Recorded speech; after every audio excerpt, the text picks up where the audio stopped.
guys, welcome back to Angel Angela, and on this topic I wanted to talk about how to get over the narcissist. I know it's something that it takes time. A lot of times it takes time to get over this person while you're still with them. Like, you could be with this person like a year, 2 years, and you're grieving. You're grieving, you're crying all the time, you're extra emotional. You finally understand that what you have with this person isn't real. You know, they've lied to you, they've deceived you, they've promised you a life of wealth and children and a family and a home and the white picket fence. They promised you all these things, and you finally realize that they only promise you these things when they need something from you, when something's not going right, when they're trying to make their way back to you, you know, because they went and they got that high that they needed so badly, and now that supply, that energy that they were looking for has run out. So now they're back here with you, and you start to understand these things. You start to understand, yes, it's not really over. They're going to come back. A lot of times they're telling you it's over because it's going to validate the fact that they're cheating on you. And then, you know, when they're trying to justify their actions with you, they're going to tell you, hey, you know, I've never cheated on you while we were together. And you're kind of like, well, when the hell did we actually break up? All these little breakups, they weren't even real breakups. I'm talking about, I thought those were arguments. I didn't think those were real breakups. We didn't go weeks and months and years without talking to each other. Went over our relationship and the terms of it. We didn't do that. We didn't go over the terms of our relationship. You're still doing the same thing. You know, so it's hard to get over someone who is continuously doing something with you, and something that has almost become normal to you, because you've been normalizing this behavior. So if the narcissist is going off on you, calling you names, you're used to it. You might be embarrassed by it, but to other people, it looks sick. It looks disturbing. It looks shameful. They're embarrassed for you. You know, they want better for you. They don't understand what's going on in your brain, why you can't get over that person. They know why you can't get over them. They know that it's something that you need, an insecurity, you know, the fear of being alone. They know all these things, but they're waiting for you to understand these things in order for you to move on. Because in order to move on, these are the only ways that you'll be able to, is by having understanding. So this is why I say most people are grieving while you're in it. And just the more, you know, once the narcissist knows that you're grieving because you understand, now you don't argue as much. You don't go running after them. You don't go getting in your car trying to figure out what's going on, calling them. You don't play these mind games with them anymore. You let them do what they do and come back when they want. And the narcissist is looking for a new supply to secure. So you're grieving because you know they're looking for a permanent supply. So this is why sometimes you feel like they downgrade it, because they're connecting to people through pain. If they can't cause any more pain on you and you're completely broken, there's no more pain to cause, they'll go and find someone that's even more broken or has been through more things than you, who seem confident, but they've been through more than you, and they feel like, hey, I know people who have been through way more than you, and they're way stronger than you, but they're really dealing with another narcissist just like them. Once the narcissist basically gets the hint, and it doesn't matter if you're willing to sacrifice yourself for the relationship, once the narcissist knows that you've caught on to their game, it's not fun anymore. They know that you might chase them around, and you might start messing other things, their plans up, their cons, their other cons that they have. You're going to try to mess them up, even if you're the type of person that you wouldn't even go to that level. But because the narcissist has done this many times, They already know how certain people are going to react. A lot of times they've put you through so many illnesses. Like when you get sick, they know that a part of your sickness is their fault, but they don't want to deal with it. They don't even want to think about it. They don't even want to be around you. So they'd rather focus on the next best thing. And to you, it's like, where's your empathy? You don't feel bad after so many years, after all the times that you were there for them for their illnesses. But no, they become more hateful because they don't like the fact that you're expecting something from them and they feel like you're trying to use them even though they exploited you, which is really sick. They have this, you're not going to use me energy. You're not going to use me to feel comfort, while I feel pain. This is why a lot of times you'll find out that the narcissist, a lot of times they downgrade. So when I say downgrade is, you might have been a late bloomer, right? But they like that about you. Because at the same time, they were teaching you a lot of the evil stuff that's going on out here. But they try to slow down how much information you're taking in. So they want you to believe it's almost like they want to consume you in their world where nothing else seems more exciting. This is why they'll tell you, oh, that guy was looking at me. That girl was looking at me. They want to make you feel like they're the best thing out there. They're the smartest, most intelligent person that you could ever come across. They already want to show you that they're confident. They already want to show you that, hey, I'm valuable. I don't care what you say about me. I don't care if you say I'm ugly, I'm this, I'm that. I have confidence in myself. I have a good personality. I have a good job. I got money. So they'll compensate with other things, even with their looks. I'm handsome, I'm pretty.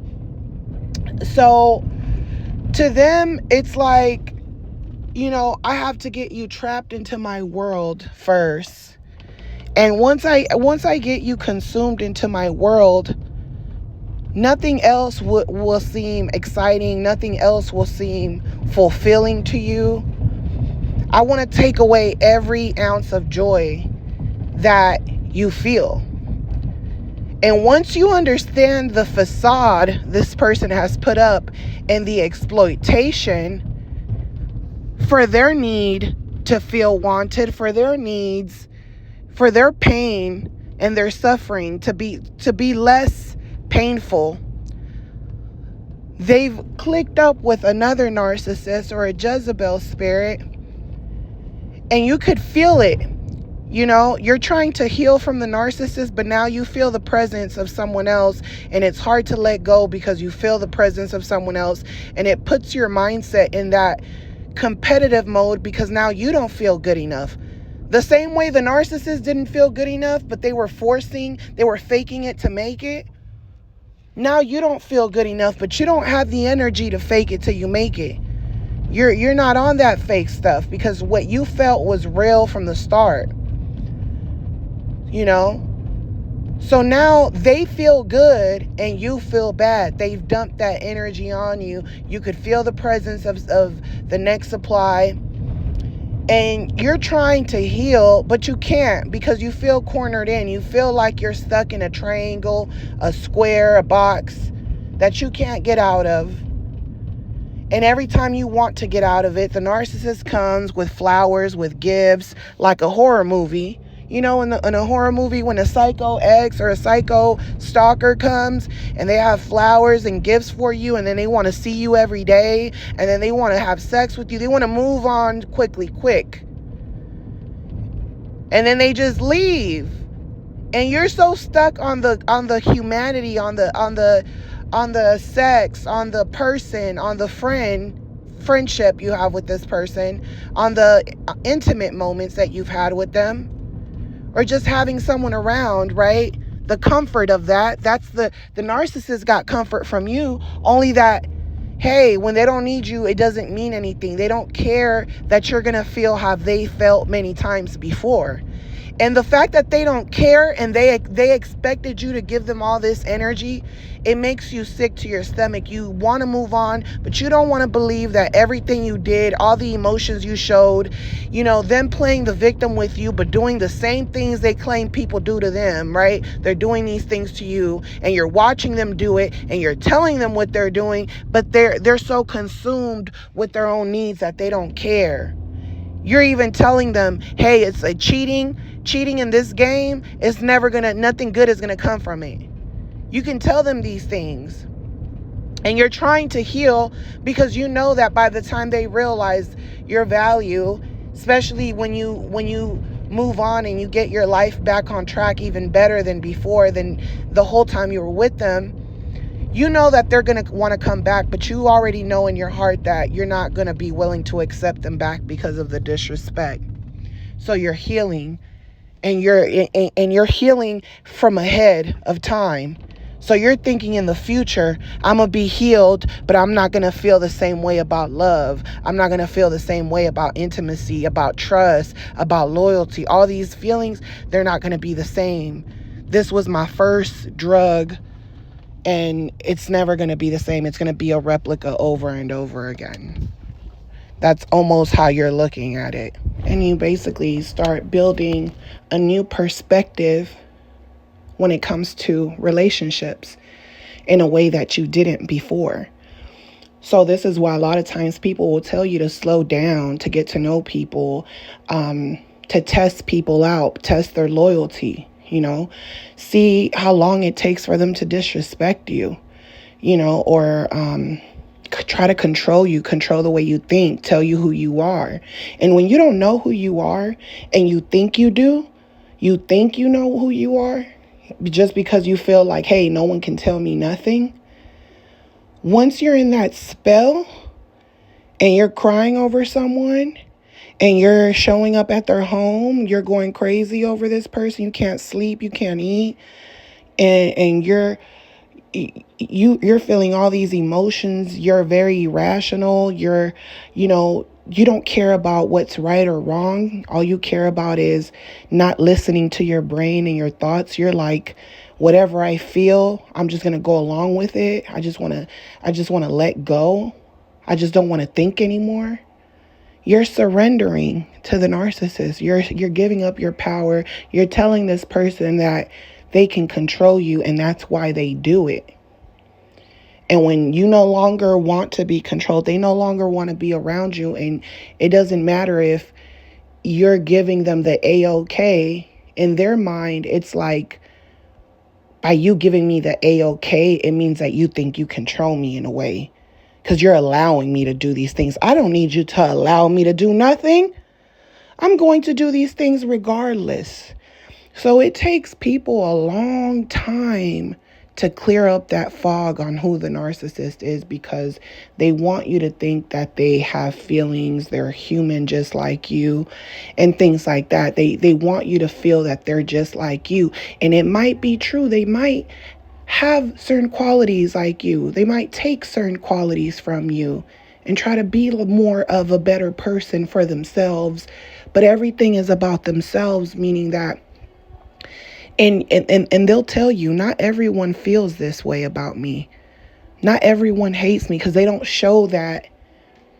The way that mask slips, they don't show what's underneath that mask to everyone. And to those that have seen it, they're wearing a mask too. So they feel like, I don't feel any type of way, They feel like the narcissist doesn't control them. The narcissist is why they talk bad about their friends. Because they know they can't fully control those people, but they can influence them. But when they're influencing them, those people don't feel like they're being influenced because they're narcissists, and they feel like, you don't really have to influence me because I would have done it anyway. So it's this constant competition of who's going to win, and you will feel that, and you don't want to, and everything in you is telling you that you don't want to do that, for the rest of your life. You'll sit there and tell yourself, dang, I said I wasn't going to put up with this. anymore. And here I am a year later still in it. Damn, 2 years have passed by since they tried to destroy me, and here I am still with them. And the time is just going. And while you're healing, some of you aren't really gone. So it's like you're healing and you think you know how far in your healing you are. You'll tell yourself, oh, the narcissist doesn't control me. Oh, yeah, we're married, but we don't even sleep together. You'll tell yourself that you're ahead of the game because you don't feel anything like them. Meanwhile, they're taking out loans in your house and doing all type of things behind your back. And you're gossiping and telling people about sleeping on the couch and sleeping over here and not sleeping together and all this. And it's a whole bunch of stuff going on right underneath your nose. And then guess what? You thought you were just going to get a divorce and heal and move on. Now that divorce has gotten complicated. Now they've emptied up your account. You can't even get that divorce lawyer. You're like, oh, dang, they took my savings. This is going to be difficult. It's going to be more difficult. I wasn't expecting this to happen. The narcissist is like stalling and stalling. They're like, I can't wait till the kids turn 18. They're about to turn 18. So while you were trying to heal while still being in it, it's going to get worse and worse. And a lot of you know that. You just don't want to hear it from me or anyone else. Or sometimes even when you think about it, you try to erase the thought. You're like, I don't want to think about it. I know what can happen, but I don't want to think about it. It's kind of like your parents dying and you're like, I don't want to talk about you dying, Mom. But she's telling you, hey, all the paperwork is here. This is here. This is here. And you don't want to hear it. But you know it's the reality. A lot of times you don't want to hear what the narcissist is willing to offer you. You don't want to hear it. You want to ignore it because you can't believe that you were bamboozled. And then you try to fight it. You hold on, and it's going to hurt more and more and more. And it's going to hurt when you realize that just like many people come into your life, friends, family, and then they walk away from you, they never apologize. They don't care about your version of the story. They just move on with their lives and live happily ever after. And once you realize that that's how life is, and that's how people can be, and they can literally not appreciate anything you've ever done for them. And once you get it, this is why the narcissist consumes so much of your time. And while you're losing people, it doesn't even seem like a big deal, because you're like, oh, they're not dead. But you're so consumed in your own world that by the time the narcissist is done with you, you realize everyone, you could have been a part of the people around you, a part of their lives. But now you can't. You don't have access to that. You don't even have access to your old life, And then you're going to realize, okay, anyone could have done something this awful to me. It could have been a friend. It could have been anyone, not just in a relationship. And the pain lives on, So the pain never all the way goes away. It just kind of, it's like a sponge. You soak up all that pain. But if someone ticks you the wrong way, you can just squeeze that sponge and everything can just come out. Your crazy can just come out. And you're battling the pain. You're battling the crazy. And that's why people that know how to keep it in, know how not to project their feelings to others, not go back and forth with the narcissist. That's why those type of people are the type of people that should always be well respected, because that's how they're able to succeed through the pain, is by not feeding and giving them any energy. You can't, in order to heal, you can't give those people any energy. You almost have to pretend like they died, like they don't even exist anymore. That's what the narcissist does. with all their victims. They just numb everything that they've done, all the feelings that they should feel for the harm that they've caused. They numb it all out.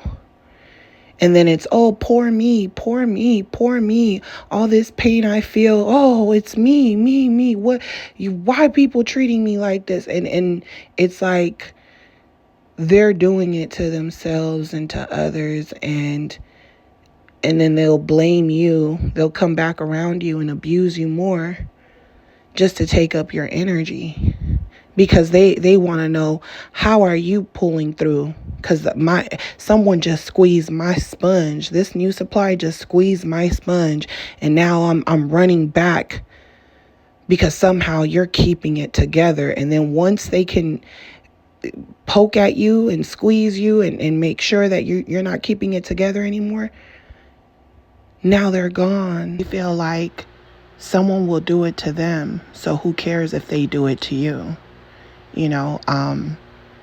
They'll tell you, I don't mess with those type of women.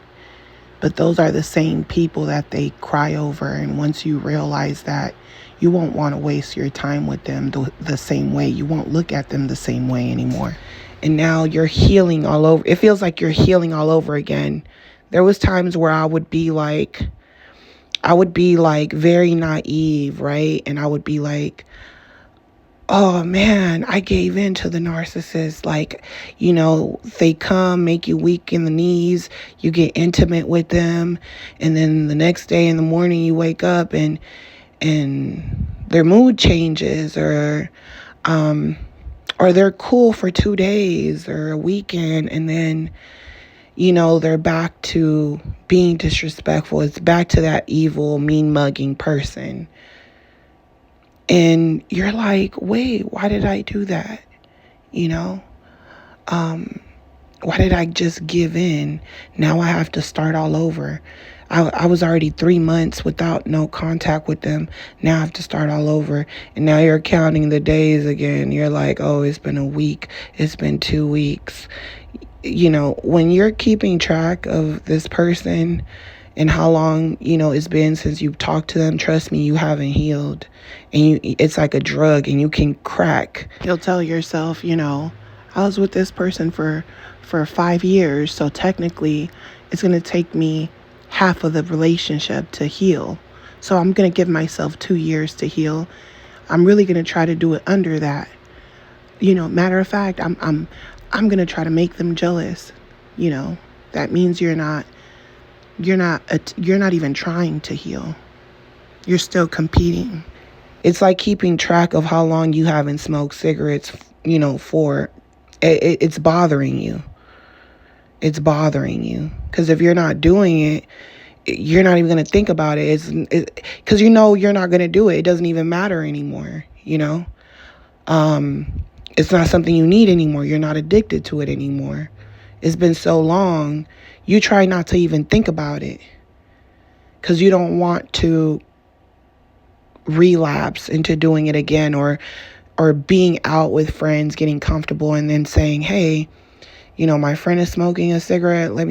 Hey, can I get an extra one? You don't even have the craving to do it. But if you're going no contact and you're not prioritizing the fact that this person intentionally exploited you, and you're listening to love music, to love songs, you're writing down, memory lane, listening to Love by Keisha Cole, and you're like, love, and it was never no love there. You can relapse because you might even talk about them. You might start, talking about them a lot, and then you might get the wrong advice from certain people. You might get in contact. You might be talking to a Jezebel, and she's telling you that it's normal. She's like, oh, me and my partner, we've done worse than that to each other. If you ask me, he sounds like he's not that bad of a guy. Most guys are bad. That's their perception, and that will make you think, and you'll think to yourself like, you know what? I don't think it was that bad. I think men are all the same, and you'll go back, you'll relapse, So, what helps you heal, in my perspective, from just showing you guys, with different examples of what I went through during the healing. And like I said, the pain it's always going to be painful. That's why they do what they do, and they always hoover you. You already know that's part of their program, especially look at the more years that go by, you're going to realize that they're always going to hoover you, even if it's every 8 months, every couple of years. The more time that goes by that you don't talk to these people and your ex is an ex, you'll see that they'll pop up 5 years later, 10 years later. My grandmother got hoovered at 90 years old after having 7 kids, a whole bunch of grandkids, and my grandfather dying in his 70s. So, when her first boyfriend, when his wife passed away and my grandfather passed away, he got in contact with her. 90 years old man, talking about moving in together. And she's like, "You're crazy. I got my own house. What the hell I need you for?" "Oh, just to keep each other company." "No, I have a lot of friends. I have a lot of people that come visit me. I don't need your company." The narcissist is always like, "Oh, let me cook for you. We could be friends, just have each other's back. We got history. You can't possibly be mad at me over something I did to you years ago. That's dumb. Why would you still be mad at me?" Your silence is what bothers them the most. You're not willing to be their friend. You're not willing to accept their conversation after all the bad things that they've done to you. When you give them a taste of their own medicine, just the same way they didn't give you closure and it hurt, when they hoover you years later thinking that they can have a friendship because they remember you were a good person to them, and you've moved on with your life, you're not thinking about them. They want to keep having their own perception on how things were supposed to end for you. And you keep writing new chapters to your story. They're mad. And I know that from experience because I've seen a lot of narcissists who have gotten married, had more kids, and it seems like they're living the life, but they're still stuck on a lot of things that happened to them in the past with different supplies.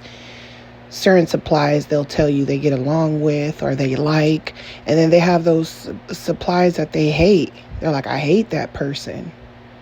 A lot of those women were able to get back on top after everything I did to them, and when they don't have access to you, they think you're living the life that they wanted because you think that they're living the life that they said they were going to live, and they lied.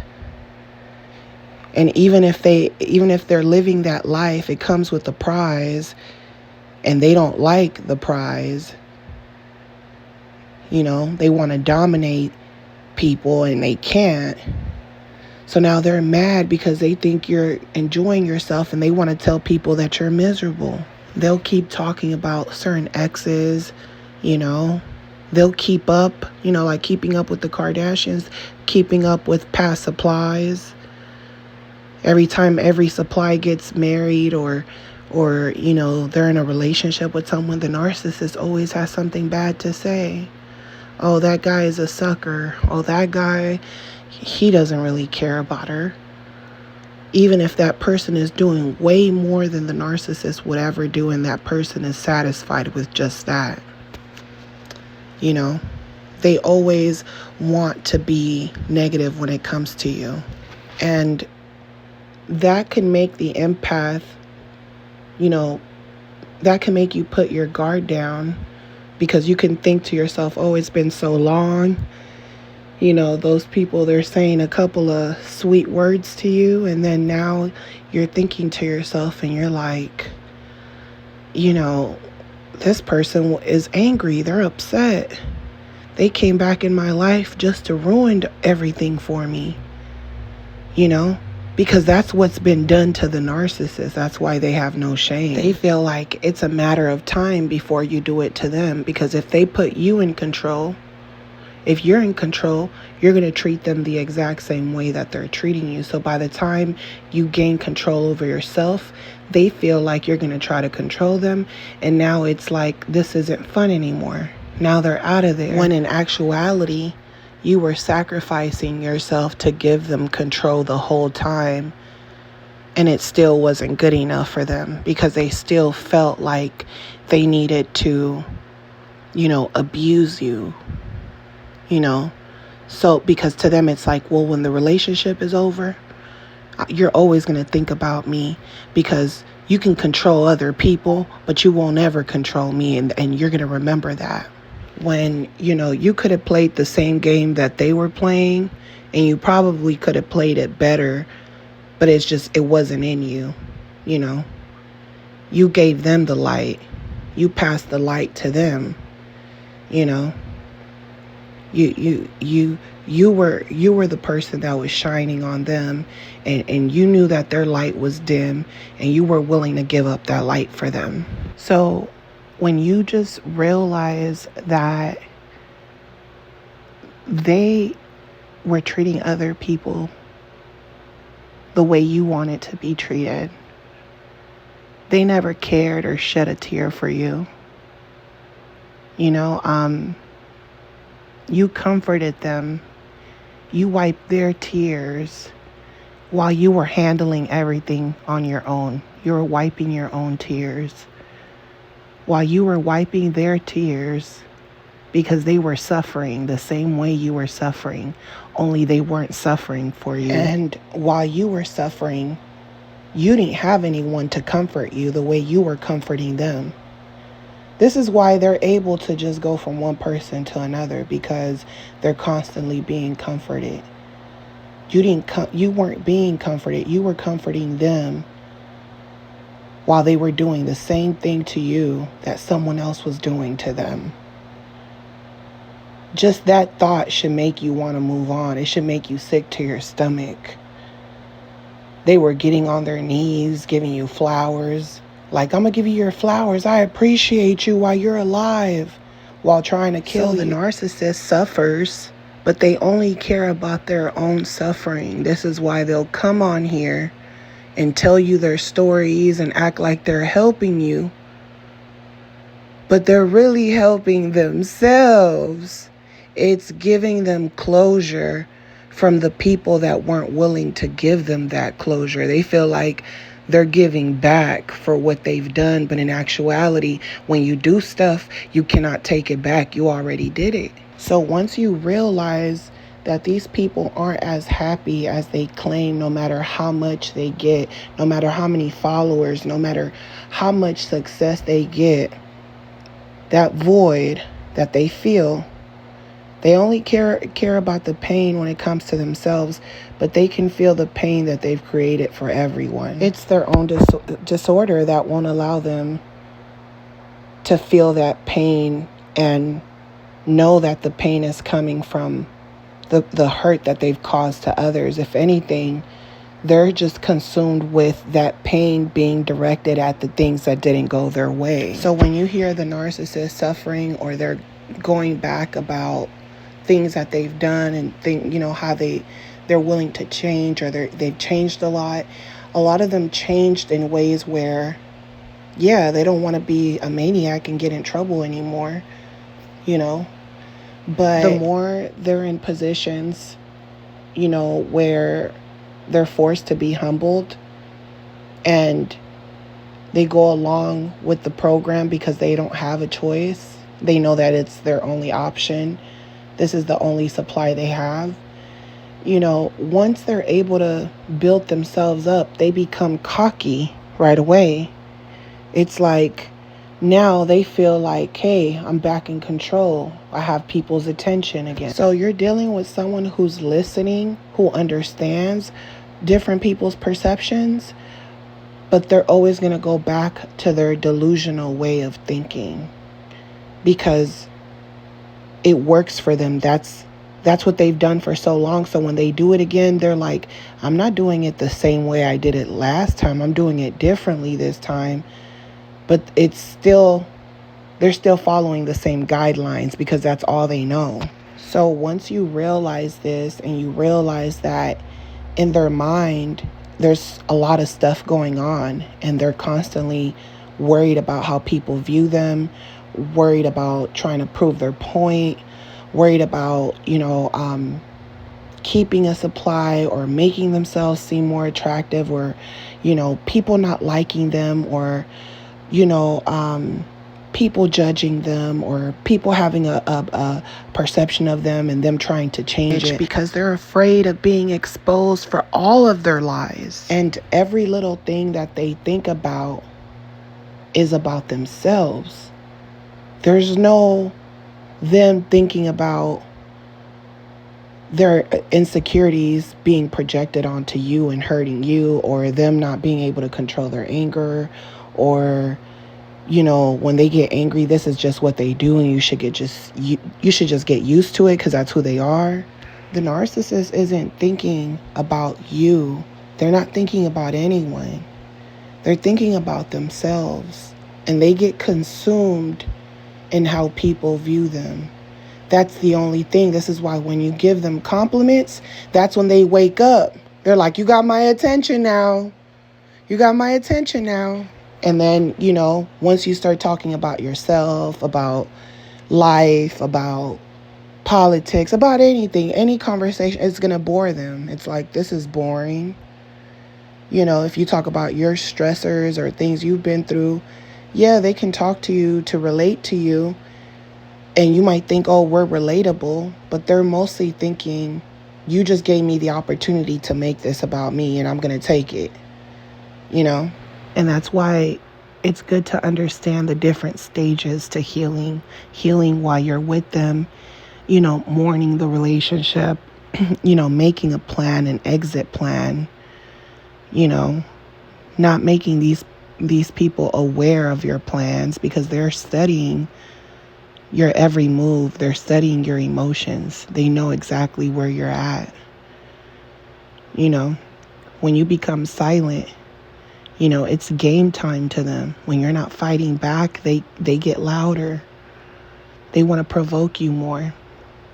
Now they want to do devilish things to you to get a reaction, to cause more pain. And then they want to go and get together with other people who are so easily deceived by them, and these people express their pain to the narcissist, and now the narcissist is like, hey, this person is strong, this person deals with their pain better than you, this person doesn't blame me for their pain, they're addicted to pain, that's why they'll get with people who are mentally and spiritually not aligned as much as they pretend to be. So I'm sending you guys lots of love, light, peace, and your healing. If you guys enjoyed this video, don't forget to hit the like button, subscribe if you guys are new, and if you guys want to book a session with me, my booking information will be on the description. Just give me about 24 hours to respond to you. And as always, I'm sending you guys lots of love. Talk to you guys on the next one. Bye.